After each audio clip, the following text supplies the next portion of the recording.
Shalom, perkenalkan saya Fibrila Ansilina Lua dengan NIM 2014-2010-29.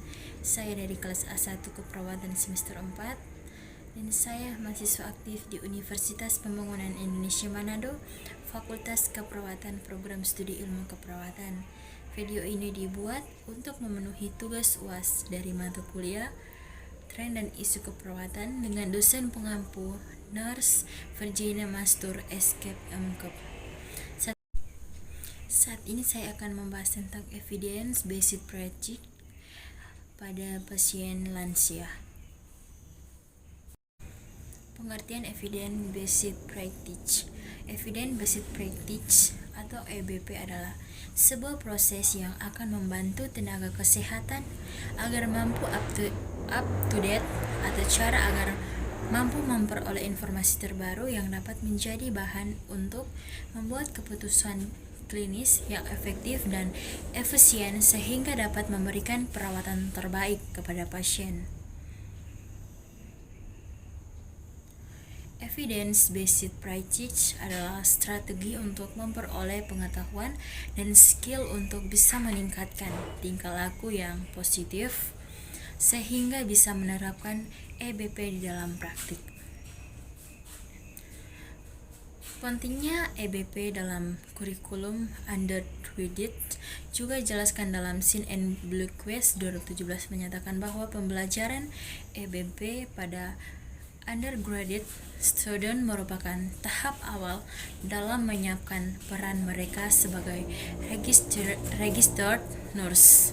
Namun dalam penerapannya ada beberapa konsep yang memiliki kesamaan dan perbedaan dengan EBP. Tujuan utama diimplementasikannya EBP di dalam praktik keperawatan adalah untuk meningkatkan kualitas perawatan dan memberikan hasil yang terbaik dari asuhan keperawatan yang diberikan. Konsep lansia. Lansia adalah seseorang yang telah mencapai usia 60 tahun ke atas. Menua bukanlah suatu penyakit, tetapi merupakan proses yang berangsur-angsur mengakibatkan perubahan kumulatif, merupakan proses menurunnya daya tahan tubuh dalam menghadapi rangsangan dari dalam dan luar tubuh, seperti dalam Undang-Undang Nomor 13 Tahun 1998 yang isinya menyatakan bahwa pelaksanaan pembangunan nasional yang bertujuan mewujudkan masyarakat adil dan makmur berdasarkan Pancasila dan Undang-Undang Dasar 1945 telah menghasilkan kondisi sosial masyarakat yang makin baik dan usia harapan hidup makin meningkat, sehingga jumlah lanjut usia makin bertambah. Banyak di antara lanjut usia yang masih produktif dan mampu berperan aktif dalam kehidupan bermasyarakat, berbangsa, dan bernegara. Proses menua merupakan proses sepanjang hidup, tidak hanya dimulai dari suatu waktu tertentu, tetapi dimulai sejak permulaan kehidupan. Menjadi tua merupakan proses alamiah, yang berarti seseorang telah melalui 3 tahap kehidupan, yaitu anak, dewasa, dan tua. Proses menua, tahap usia lanjutan adalah tahap di mana terjadi penurunan fungsi tubuh. Penuaan merupakan perubahan kumulatif pada makhluk hidup, termasuk tubuh, jaringan, dan sel yang mengalami penurunan kapasitas fungsional. Pada manusia, penuaan dihubungkan dengan perubahan degeneratif pada kulit, tulang, jantung, pembuluh darah, paru-paru, saraf, dan jaringan tubuh lainnya. Kemampuan regeneratif pada lansia terbatas. Mereka lebih rentan terhadap berbagai penyakit. Teori proses menua. A. Teori biologi. 1. Teori genetik dan mutasi. Menurut teori ini, menua telah terprogram secara genetik untuk spesies tertentu. Menua terjadi sebagai akibat dari perubahan biokimia yang diprogram oleh molekul-molekul atau DNA, dan setiap sel pada saatnya akan mengalami mutasi. Sebagai contoh yang khas adalah mutasi dari sel kelamin. Terjadi penurunan kemampuan fungsional sel. 2. Pemakaian dan rusak kelebihan usaha dan stres menyebabkan sel-sel tubuh lelah atau rusak. 3. Reaksi dari kekebalan sendiri. Di dalam proses metabolisme tubuh, suatu saat diproduksi suatu saat khusus. Ada jaringan tubuh tertentu yang tidak tahan terhadap zat tersebut, sehingga jaringan tubuh menjadi lemah dan sakit. 4. Teori imunologi slow virus. Slow virus teori, sistem imun menjadi efektif dengan bertambahnya usia dan masuknya virus ke dalam tubuh dan menyebabkan kerusakan organ tubuh.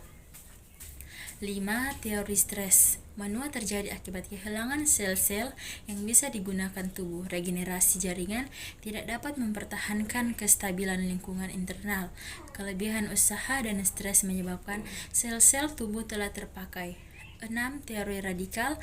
Bebas radikal dapat berbentuk di dalam bebas, tidak stabil radikal bebas, mengakibatkan oksidasi oksigen bahan-bahan organik seperti karbohidrat dan protein. Radikal bebas ini dapat menyebabkan sel-sel tidak dapat regenerasi. 7. Teori rantai silang sel-sel yang tua atau usang. Reaksi kimianya menyebabkan ikatan yang kuat, khususnya jaringan kolagen. Ikatan ini menyebabkan kurangnya elastis, kekacauan, dan hilangnya fungsi. 8. Teori program kemampuan organisme untuk menempatkan jumlah sel yang membelah setelah sel-sel tersebut. B. Teori kejiwaan sosial. 1. Aktivitas atau kegiatan. Activity theory. Lansia mengalami penurunan jumlah kegiatan yang dapat dilakukannya. Teori ini menyatakan bahwa lansia yang sukses adalah mereka yang aktif dan ikut banyak dalam kegiatan sosial. 2. Ukuran optimum atau pola hidup. Dilanjutkan pada cara hidup dari lansia. Mempertahankan hubungan antara sistem sosial dan individu agar tetap stabil dari usia pertengahan ke lanjut usia. 3. Kepribadian berlanjut. Continuity theory. Dasar kepribadian atau tingkah laku tidak berubah pada lansia. Teori ini merupakan gabungan dari teori di atas. Pada teori ini menyatakan bahwa perubahan yang terjadi pada seseorang yang lansia sangat dipengaruhi oleh tipe personality yang dimiliki. Perubahan yang terjadi pada lansia, semakin bertambahnya umur manusia, terjadi proses penuaan secara degeneratif yang akan berdampak pada perubahan pada diri manusia. Tidak hanya perubahan fisik tetapi juga kognitif, perasaan sosial dan seksual. Perubahan fisik. 1. Sistem indera. 2. Sistem intragumen. 3. Sistem muskuloskeletal. 4. Sistem kardiovaskuler. 5. Sistem respirasi. 6. Sistem pencernaan dan metabolisme. 7. Sistem perkemihan. 8. Sistem saraf. 9. Sistem reproduksi. Teman-teman, perkenalkan saya mahasiswa dari Universitas Pembangunan Indonesia Manado. Saya dengan Febrila Anselina Lua dengan NIM 2014-2019. Saat ini saya mengajak teman-teman yang lulusan SMA dan SMK untuk bergabung di Universitas Pembangunan Indonesia Manado. Jangan ragu sebab di Universitas Pembangunan Indonesia Manado sudah terakreditasi B. Dan di Universitas Pembangunan Indonesia Manado terdapat 6 fakultas dengan 8 program studi, salah satunya adalah Fakultas Keperawatan. Kami tunggu kedatangan Anda di Universitas Pembangunan Indonesia Manado. Ayo sama-sama kita mendaftar di Universitas Pembangunan Indonesia Manado. Terima kasih.